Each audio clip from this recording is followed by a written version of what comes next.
Hi, good morning, and welcome back to Create, Share, Inspire podcast. This is episode 692, and we are live in Southwest Florida in my beautiful tropical backyard. I'm Kristin Omdahl. If you are joining me live, please say hello. Let me know if you're crafting this morning. If you end up watching the recorded version, please also feel welcome to say hello. Oh, goodness, where is that? Okay. Oh, I forgot to bring my laptop out. Oh well. Hi, Joe. Good morning, Grace. Hi, Marcia and Judy. Good morning. Hi, Becky and Barbara and Pamela, Kieran G, Diane, Lisa. Happy Hump Day. Yes. Hi, Sharon. Hi, Rita.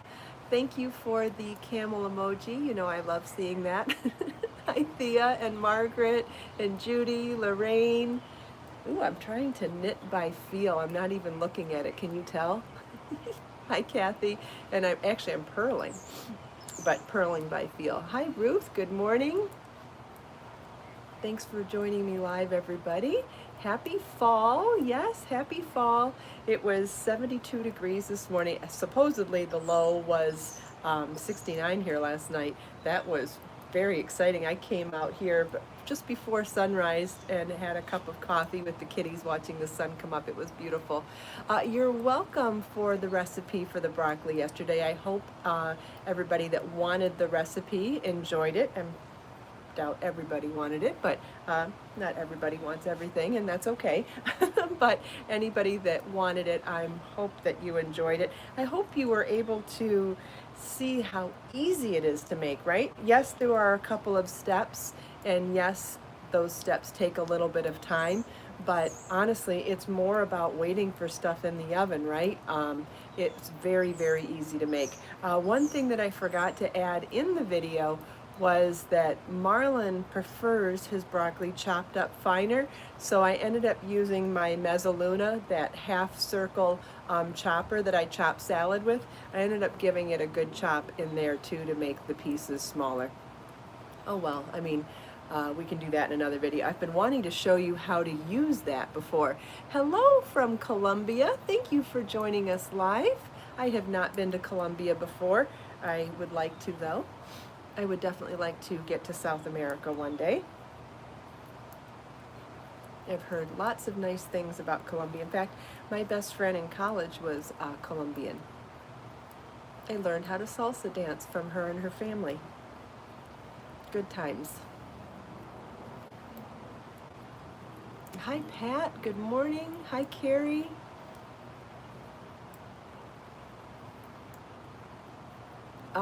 Chris, what sweater am I wearing? The sweater I'm wearing, I always get the name wrong, you guys, because I did a Mandy and a Brandy around the same time. I'm pretty sure Brandy is the crochet cardigan that I made in Sporty, and this is Mandy, the knit pullover.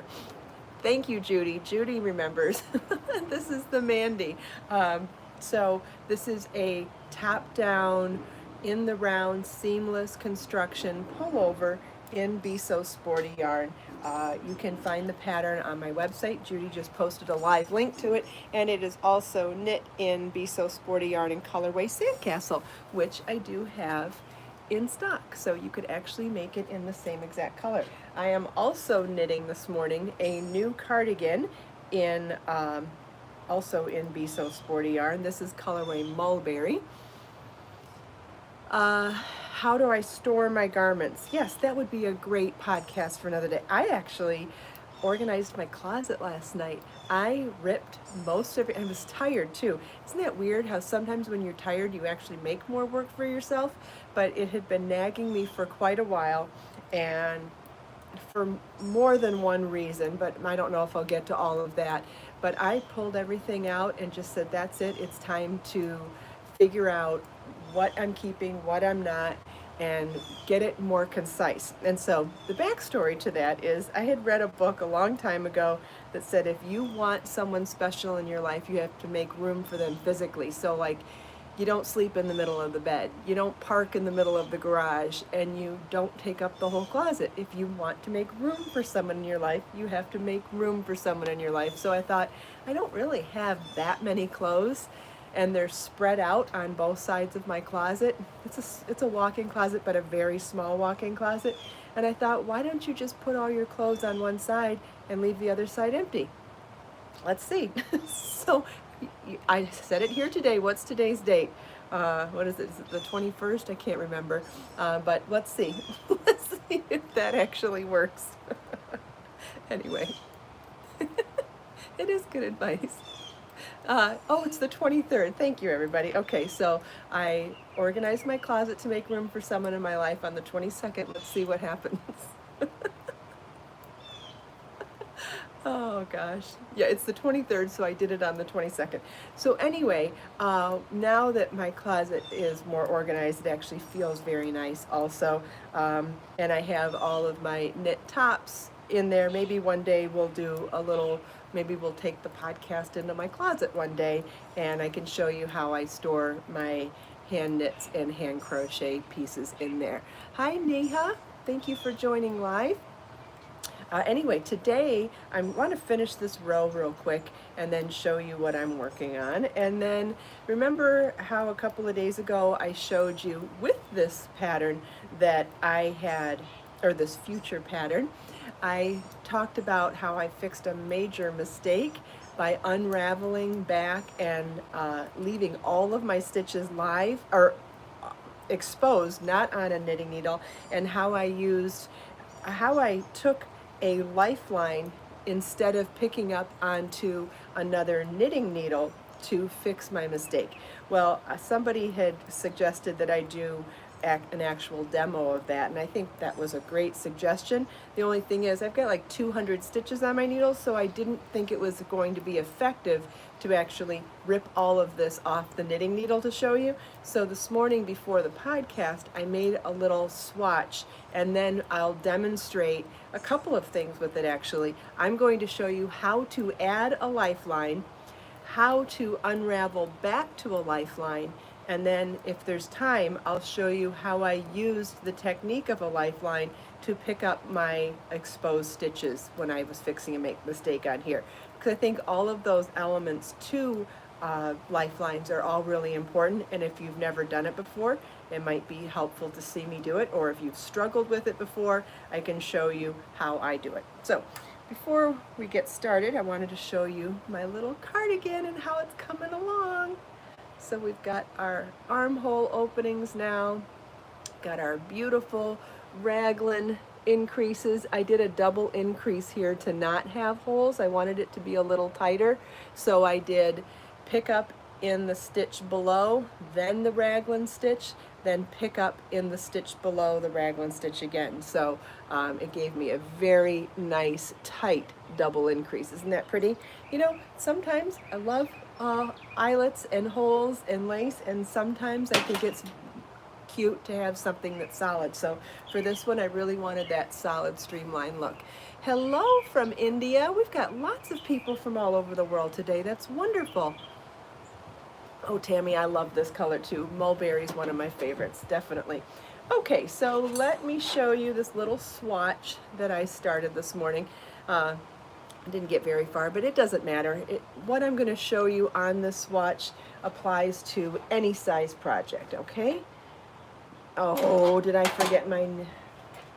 I really seriously thought I brought everything out with me. I need a yarn needle. I'll be right back.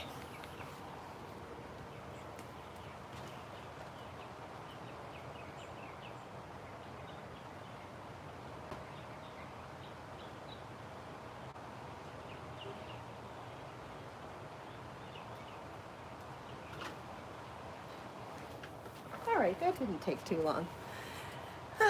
Okay, so I'm going to use a contrast color. I do think that it's always a good idea to use a contrast color, not a color similar to what you're working with, so that you can see what you're doing. And this applies to all sorts of things, like when you're doing provisional cast on or a crochet cast on. Anytime you're doing something with two different yarns where you're going to do something different with each one, like pull it back out, it's always a good idea to have contrast color. So this is Be So Baby yarn in colorway Lilac, and I'm using Peach for my Lifeline. going to try to do this up here. If it doesn't work, we might move to the table. In fact, I don't think the contrast of me is going to work that well. What do you think? Should we do it go to the table? I think we might need to. Well, I'll get started and see what happens. Okay, so first I'm going to show you how you add a lifeline. So I'm going to take my contrast color on the yarn needle, and I'm going, yeah, we're going to need to move it down because you need to see what you would see if this was your point of view. So let's pop this down.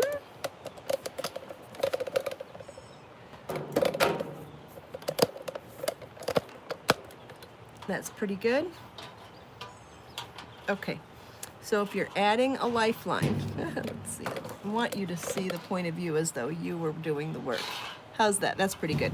Okay, so a couple of tips that are really important here. You need to make sure that you do not pierce the stitch. You know how you can, especially if a yarn needle is sharp, this one isn't sharp, but if a yarn needle is sharp, you can make the mistake of piercing the stitch. If you pierce the stitch, that will make the lifeline ineffective, and I'll explain that when we get further along. And you want to make sure you insert into every stitch. If your stitches are tight on the needle, you can give them a little pull down when you're doing this. So what you want to do is insert that needle into every stitch, but only the working loop on the needle. You don't want to insert it into anything down below. So we're going to try to slide this, and this might be even easier if you want to do it on the cable, because then there's more wiggle room. But you want to get it inside the stitch without piercing the stitch and without skipping any stitches. And if you put your work down on the cable, you have a little more wiggle room in those loops. So now we've added a lifeline. Okay? Now, when you go to knit the next row, it's very important that you do not knit that lifeline either. You have to ignore it and pretend it's not there. So I'm going to knit the next row and completely ignore that lifeline. See how easy it would be to pick up that lifeline with the knit stitch? You don't want to do that. You want to just leave it there.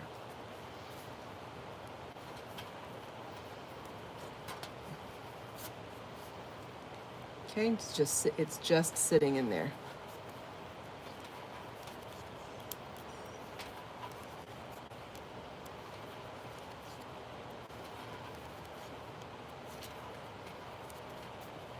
Okay, I'm going to pop the camera up now. So let's see if there's any questions while I keep doing this, because I'm going to knit a couple of rows now before showing you another component to the lifeline. Does anybody have any questions about what I showed so far?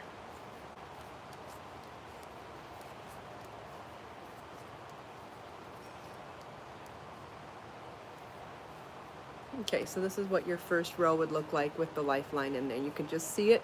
It is sitting in the loops of the previous row. What is a lifeline? A lifeline is something that can allow you to unravel your work back to a certain point without losing any stitches. And I'm going to show you what that looks like. It's a great way to, so like, let's say I made a mistake before or after a lifeline, right? If you don't have a lifeline in a knitting's totally different for fixing mistakes than crochet. You have to unravel back to a certain point, and unlike crochet where every stitch is completely done, knitting is never really completely done until you bind off. So you always have live stitches that need to be unraveled back, and it can be, depending on the project, very difficult to pick those stitches back up when you've unraveled. And so hold on. I'm going to show you while I was talking, I picked up the tail. I picked up the tail of my lifeline and knit it with a stitch. But we're just going to pull that right back out. There we go. Where was I? I was saying something about lifelines. Okay, so if you have a lifeline, let's say you're at row 80, you put a lifeline in at row 50. Oh, you would put a lifeline in as an insurance policy so that just in case you make a mistake, you have an easy place to go back to. And it'll make more sense when I show you. So think of a lifeline as an insurance policy. It's so that if you find a mistake that you have to unravel back to, it will save you hours of work. So sometimes it's too difficult to, it's up to you how often you want to put a lifeline in, Tammy. You could do it every 10 rows, every 50 rows, every 100 rows. It depends on what you're making. On small things, I don't think it's as important as it is on large things. So now I'll do one more row before I show you. Okay, so let's say you're on row 80. You see a mistake on row 60 and you put a lifeline in at row 50. Okay, so you would unravel back to the lifeline and you wouldn't have to struggle to pick up those stitches or lose some of them or unravel and start all over. You'd be able to save at least the first 50 rows and then start over again. Yeah, especially with lace. Lace can be incredibly difficult to unravel and figure out what's a stitch, what's a yarn over, and all that stuff. It can be near impossible in some patterns to figure out what to pick up and what. Brioche is another technique that is near impossible to figure out what's what when you're unraveling and picking up. So that's why lifelines can be so important. Okay, so let's say I've made a mistake in here and I'm going to unravel back to my lifeline. So I'm going to take my yarn out. I'm going to unravel my stitches back to the lifeline. So now if I didn't have that lifeline in, this would just be unraveling all the way back to beginning and I'd have to start all the way over. But look at that lifeline stops the stitches. I'm going to sneeze, sorry. That lifeline stops. Brioche is a type of knitting stitch. So just like garter stitch and stockinette, it's another type of a stitch. So see that? You cannot pull. It won't pull anymore. It is the stitches stopped at that row. So now, let's grab the camera and pull it down again. So now, the first stitch is going to be a little tight on there, but you can see it. So we're going to pick up that first stitch and the second. Oh, I'm not on, am I on camera? Here we go. So it's a little tight, but you can find it. And if you know your stitch count, that really helps in a situation like this too. So now we'll just pick those stitches back up again. And again, just like before, make sure that you're not picking up the lifeline. You want to leave it right where it is. You don't want to knit it. You want to just let it sit there and be your insurance policy. Now, once someone asked, how often would you put in lifelines? Would you put in more than one? Yes, you can put in as many lifelines as you want. And but like, let's say you had a lifeline in at row 50, you've gotten to row 100 and you think everything's good, you could put a new lifeline in at 100. You could take out the 50, but what if you discovered a mistake down the road? There's no reason to take them out once they're there. Just leave it until you're completely done, because just in case you needed to go back, it's better to have them there than not. This can save you so much time. What if you're 50 hours into a project? Wouldn't it be better to save some of those hours than have to start all the way over? So that is the reason why we put in lifelines. Now I'm going to knit a couple more rows again.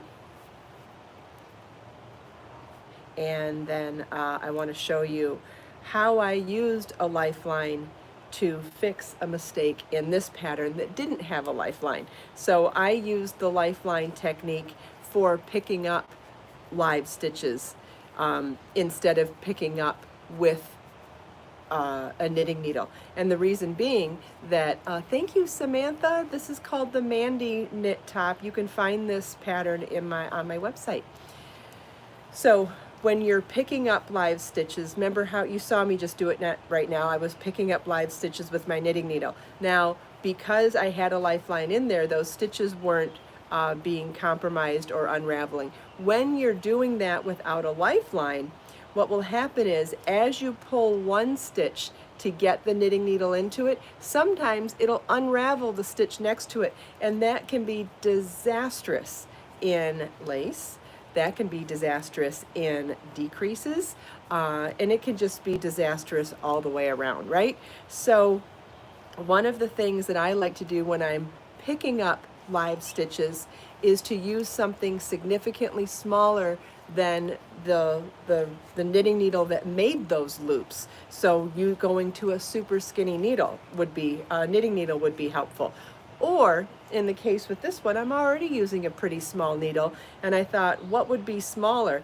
A yarn needle. A yarn needle is much skinnier than most knitting needles. So I used the yarn needle with a thread to pick up the stitches, and then once they're all saved from the lifeline, so to speak, then I was able to pick up my knitting, my knit stitches back on my knitting needles. That sounded really wordy. I'll show you what I mean in a second. Okay, so we have that yarn, we have that lifeline there, but we're gonna make another one now so I can show you what I did with the other sweater. Okay. So, and this applies if you're not unraveling back. Like the other day, I caught my foot on the working yarn on this top, and guess what? I dragged it across the house before I realized that I was unraveling, I was pulling my yarn needle out, or my knitting needle out. I'm sure you've done that before too, whether in knitting or crochet. If you, or your animals can do it, your family can do it, and you can do it. You can drag something with you around the house and not realize you're unraveling your work, which is awful, and it happens to all of us. So let's say that something happened and all my stitches came off, right? Now, what happens, I've already lost one stitch. See how I've already lost the first stitch, it already came out. And so, try to put it back on there. But as I try to put this one back on, look what's happening. It's pulling this one out and it's wanting to unravel. So if as you're pulling this one, see the other one wants to unravel? So then you want to try to pick that up before it unravels. So if you were trying to do this with the knitting needle, let's do it with the knitting needle. All right, I already lost the first one, so I'll just pick it. But as I'm pulling on one, look at, I'm pulling this one in and the next one's unraveling. Then what do? You dig down in there and try to grab it before it unravels. You can see, and this could happen across the whole row. So what I'm suggesting is instead of trying to do that size in the loops, I'm going to use this size in the loops instead. So I'm just going to slide this into all the stitches. Again, try not to pierce your stitches, try not to pierce the yarn, just slide it through all of them. Okay, so now they're all picked back up, and although this technically is a lifeline, I used it to pick, I'm picking up my live stitches in a two-part process instead of a one-part process. Just see, because look at, as I'm pulling this one, that one's getting tighter, but it's only getting tighter onto the lifeline. It's not getting tighter, it's not unraveling. So it's saving, I think this is a lifesaver also. I am missing the conversation going on, but I don't know if anyone's asking me something or if everybody's just talking about something else. I don't know.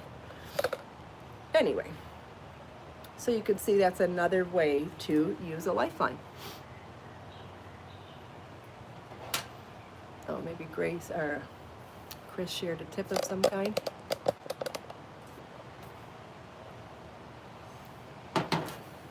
All right, does anybody have any questions about that?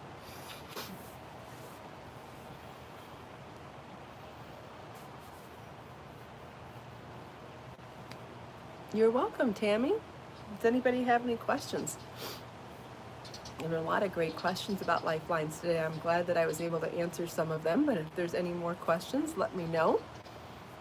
Thank you, Thea. Do you feel more confident about Lifelines after seeing me do it? Good, I'm glad, Joe. I know people talk about Lifelines, but if you haven't seen it actually done or understood why you use it, I thought that might be helpful. But I'll wait and see if there are any more questions. Thank you, Rita. You're welcome, Judy. Thank you, Grace. Thea is the queen of Lifelines. Good for you. Yeah, I mean, it's an insurance policy for we spend so much time, we invest so much of our precious time knitting and crocheting. Anything you can do for an insurance policy to not lose the time you put in is helpful. Like I've said many times before, I don't personally use Lifelines that often, and I don't know, maybe it's to have some excitement in my life. I don't know. But I always recommend them, always.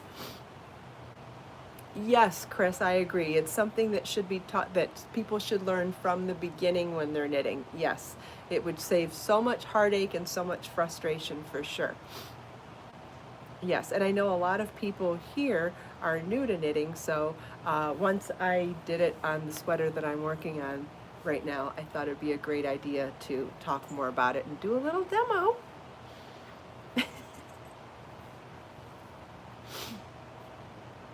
So I have a meeting this afternoon.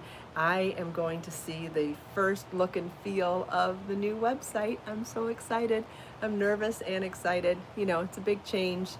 Change is a little nerve-wracking, right? But I'm super excited. Do I have a preference, knitting or crochet? No, I love both of them. I love both of them for different reasons, and I love both of them. Sometimes I love them for the same things, sometimes I love them for different things, but I love knitting and crochet. I love sewing too. I love making, I think, is the overall umbrella, is that I love making.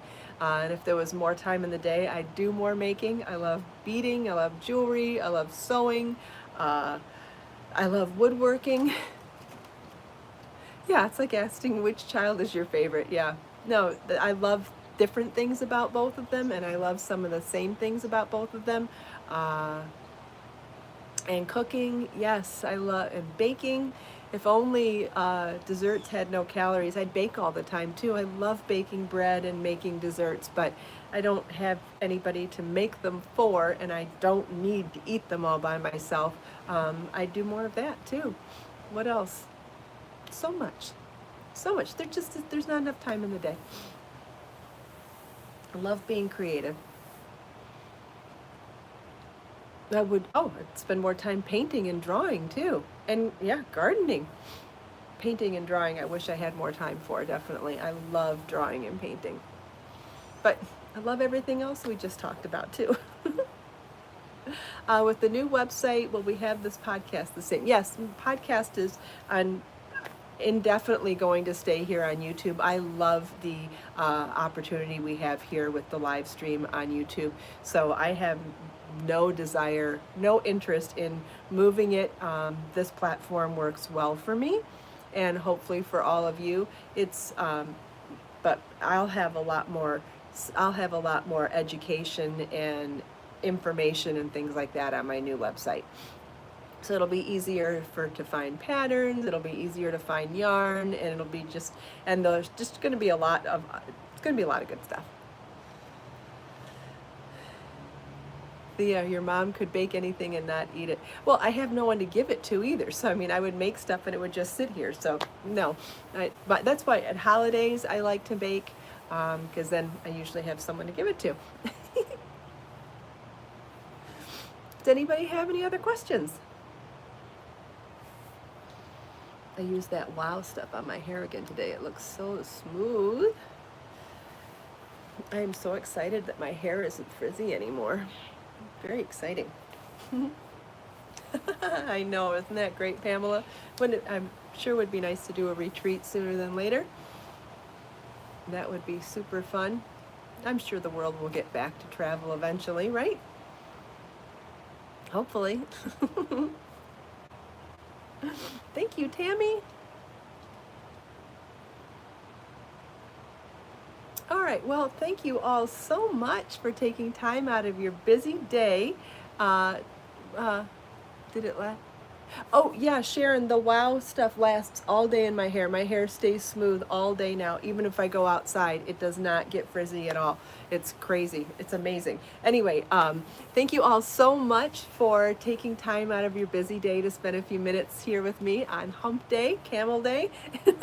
If you if you decide you have any questions about anything we talked about today, please feel welcome to come back and leave them in the comments. I do get notified of comments throughout the day, and I'd like to come back and answer them if I can. Or if you end up watching the recorded version and you have questions about anything that I talked about today, you can always leave your questions in the comments as well. If you like the podcast, please give it a thumbs up. If you want to click the subscribe button down below, if you haven't already done so, we'd love to have you as part of our awesome community here. And if you click that bell button next to the subscribe button, you can get notified by YouTube every time I go live or upload a new video. Let us make time to create, share, and inspire today and every day. Have a wonderful day, everyone, and I'll see you tomorrow. Same time, same place. Well, maybe same place. Who knows where I'll be tomorrow. Bye.